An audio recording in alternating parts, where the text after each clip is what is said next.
When you bake at home, think about the people that you are serving food to. The people that you love, the people you want to please with your food.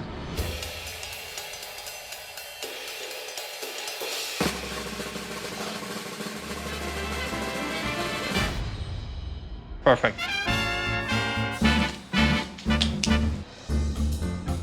The first contact you have with the food is always a visual contact. My pastries are like a silent film. You have to be seduced by it.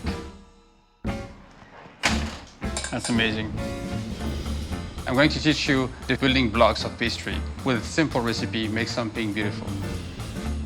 You have to learn to really master a croissant. I call it the omelette of pastry. They should feel super fluffy and light. I look at this honeycomb, this air pocket, flakes all over. This is a really beautiful croissant. I think it's very important to have everything in front of you before you start doing anything. When you whisk something, everything is in a wrist. Draw an 8 with your whisk and then draw a 0. You repeat this forever. Pastry is very precise and scientific. You have to measure, prepare, plan. Less than 3 seconds. Being creative is everything.